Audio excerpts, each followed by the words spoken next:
హోంశాఖ మంత్రి ఉన్నాడా?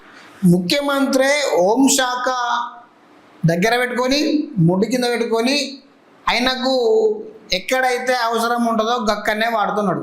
ఇది నేనంటున్నది కాదు, ప్రజలు అంటున్నమాట. ఎస్, తెలంగాణలో క్రైమ్ రేట్ పెరిగిపోయిందట. ఇక్కడ వార్త చూస్తున్నాం. కట్టు తప్పిన క్రైమ్ రేట్, గాడి తప్పిన లా అండ్ ఆర్డర్. పోలీసులు కేవలం అధికార పక్షానికి, నాయకులకు, మంత్రులకు, ఎమ్మెల్యేలకు, ఎంపీలకు కాపలా ఉంటున్నారా అనే పదం తెలంగాణ ప్రజలలో బలంగా వినిపిస్తున్న పదం. తెలంగాణలో మర్డర్లు ఎక్కువైపోయినాయి, అమ్మాయిల మీద దాడులు ఎక్కువైపోయినాయి, దొంగతనాలు ఎక్కువైపోతున్నాయి, డ్రగ్ వినియోగం ఎక్కువైపోతున్నది, గంజాయి స్మగ్లింగ్ ఎక్కువైపోతున్నది, నడి రోడ్డు మీద కత్తులతో దాడులు ఎక్కువైపోతున్నాయి. ఇవన్నీ తెలంగాణలోనే టాప్ 1లో ఉన్నాయి. ఒక్కసారి ప్రజలారా మీరు చూడండి, కాంగ్రెస్ పాలనలో కట్టు తప్పిన క్రైమ్ రేట్ అంటూ వార్త. 2024లో రాష్ట్రంలో మొత్తం నమోదైన నేరాల సంఖ్య 2,17,976 నేరాల సంఖ్య వచ్చిందట. అంటే 2023తో పోలిస్తే 18.7% క్రైమ్ రేట్ పెరిగిందట. మన పోలీసు వాళ్ళు అంటారు, లా అండ్ ఆర్డర్ మా చేతుల్లో ఉన్నది, మాది ఏంది పోలీస్ బుక్, పింక్ బుక్ కాదంటాడు. ఎంత గణనీయంగా పెరిగింది క్రైమ్ రేట్.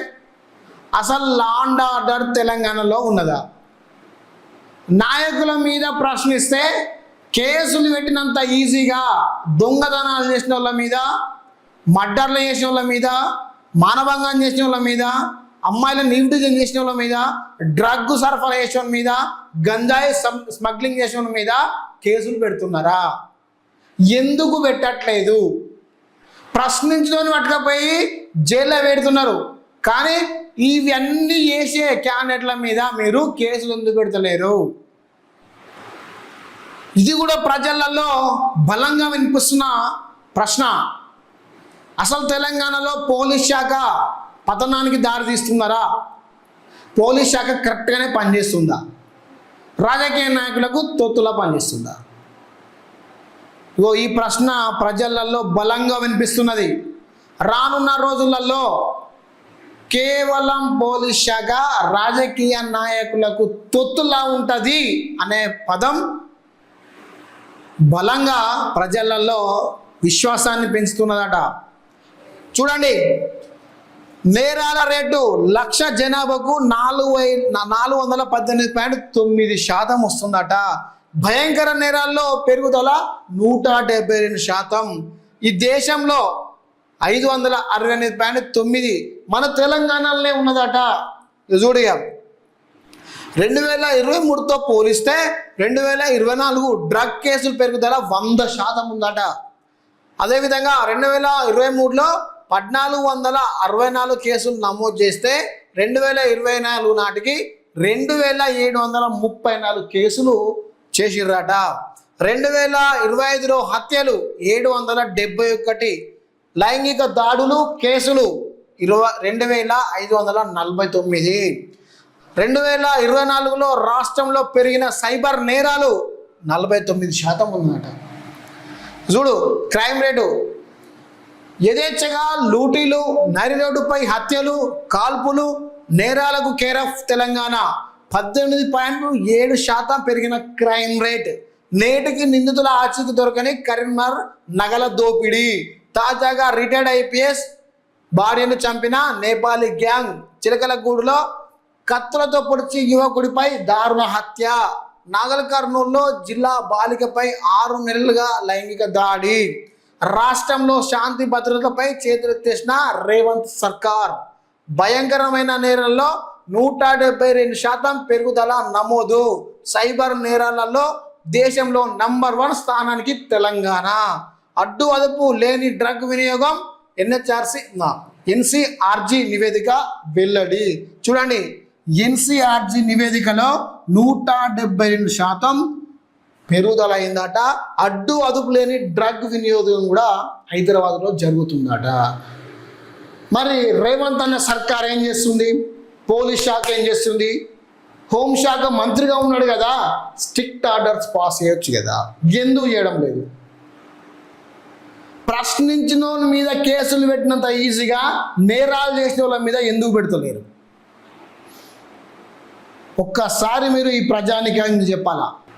ప్రశ్నించడే తప్పైపోయింది, పట్టుకపోయి ఉప చట్టం కింద కేసులు పెడుతున్నారు, నానా ఇబ్బందులు పెడుతున్నారు. మన తెలంగాణలో క్రైమ్ రేట్ గణనీయంగా పెరిగిందట, 18.7% పెరిగిందట. మర్డర్లు, మానభంగాలు, రేపులు, దాడులు, డ్రగ్, దొంగతనాలు, రోడ్డు మీద హత్యలు చేయడాలు, చెడ్డు గ్యాంగులు హత్యలు చేయడాలు, ఇతర రాష్ట్రాల నుంచి వచ్చి నేరాలకు పాల్పడేటోళ్ళు వీళ్ళందరినీ తెలంగాణలో ఎక్కువ 18.7% నేరాల సంఖ్య పెరిగిందట. ఈ నేరాలను నియంత్రించడానికి అసలు ఏం చేయాలి? కట్టుదిట్టమైన పోలీస్ శాఖ పెడితే అయిపోద్దా? అసలు పోలీస్ శాఖ లా అండ్ ఆర్డర్ మెయింటైన్ చేస్తుందా? డీజీపీల మీద డీజీపీలు మార్చుకుంటూ పోతున్నది, కానీ ప్రజలకు మాత్రం నేర నియంత్రణ అయితే చేయట్లేదు. ఈ డీజీపీ కాకపోతే ఆ డీజీపీ, ఆ డీజీ కాకపోతే ఈ డీజీపీ, కమిషనర్ ఇక్కడ, ఎస్పీ అక్కడ, ఈ కమిషనర్ ఇక్కడ, ఆ కమిషనర్ అక్కడ, ట్రాన్స్ఫర్లు ఇటు నుంచి అటు నుంచి ఇటు, గిర్ర దింపుడు తప్ప నేర నియంత్రణకు ఏమైనా చర్యలు తీసుకుంటున్నారా? స్ట్రిక్ట్ రూల్స్ పాస్ చేస్తున్నారా? నేరం చేసిన వాడిని ఎన్ని రోజులు జైలు పంపిస్తున్నారు? కరీంనగర్ ఘటన జరిగి ఇప్పటికీ దగ్గర చూడు, ఇక్కడ అడుగుతున్నారు, నేటికి నిందితుల ఆచూకీ దొరకని కరీంనగర్ నగల దోపిడీ ఇప్పటికి దగ్గర వారం రోజులు 10 రోజులు అవుతుంది కావచ్చు. ఏం చేస్తున్నారు అసలు పోలీస్ శాఖ? కరీంనగర్లో సీసీ కెమెరాలు లేవా? నగల దుకాణంలో సీసీ కెమెరాలు లేవా? అక్కడ ఉన్న ఎంప్లాయీస్కు నోరు లేదా? పోలీసులు కావాలని దాన్ని ఆపుతున్నారా? ఏంటి అసలు? జీతాలు వస్తున్నాయా? సప్లై కొంటున్నావా? అంతేనా? ప్రజలకు ఏమైనా న్యాయం చేసేది ఉందా? ఒక్కసారి మీ ఆత్మవిశ్వాసానికి వదిలిపెడతా ఉన్నాం. మీరు చెప్పండి, మీరు చట్టాన్ని రక్షించడానికి ఎన్నికైన ఉద్యోగులా, చట్టాన్ని చేతిలో తీసుకొని దాడులు చేయడానికి ఉన్న ఉద్యోగులా? ఏంటిది? మీరు సమాధానం చెప్పాలా. ఇక్కడ అందుకే చూడు, ఇక్కడ కట్టు తప్పిన క్రైమ్ రేట్, గాడి తప్పిన law and order. What is this? ఏం జరుగుతుంది? ఇంత క్రైమ్ రేట్ జరుగుతున్నా కూడా ప్రతిపక్షాల మీద పడి కేసులు పెడతా ఉన్నారు, కానీ నేరం చేసిన వాళ్ళని పట్టుతలేరు. ఎందుకు పట్టుకోవడం లేదు? మీ దృష్టి ప్రతిపక్షాల మీద, క్వశ్చన్ చేసిన మీద ఉన్న దృష్టి, అంత పెట్టే దృష్టి, అంత ఇంట్రెస్టింగ్ ఉండేటోళ్ళు నేర నియంత్రణలో ఎందుకు ఉండడం లేదు? నేర నియంత్రణ ఎందుకు కట్టడి చేయలేదు? డ్రగ్ వినియోగాన్ని ఎందుకు ఉక్కుపాదం చేయడం లేదు? గంజాయిని ఎందుకు అరికట్టట్లేదు? మర్డర్ చేసేవానికి శిక్ష ఎందుకు పడట్లేదు? అమ్మాయిల న్యూటీస్ చేసేవానికి ఎందుకు శిక్ష పడడం లేదు? దొంగతనం చేసినోని ఎందుకు వదిలేస్తున్నారు? వాడు ఆచూకు లేకుండా ఎడబోతున్నారు. సిటీలో కొంతమంది అగహంతకులు ఎంటర్ అయ్యేంత వరకు పోలీస్ శాఖ ఏం చేస్తున్నది? కనీసం పెట్రోలింగ్ అన్నా చేస్తున్నారా? ప్రజల కోసం మీరు కనీసం నైట్ పెట్రోలింగ్ అన్నా చేస్తున్నారా? మీరు జీతాలకు ఆశపడే డ్యూటీలు చేస్తున్నారా? ప్రజానికి కానీ సేవ చేస్తున్నారా? ఇది మీరు తప్పకుండా సమాధానం చెప్పాలా.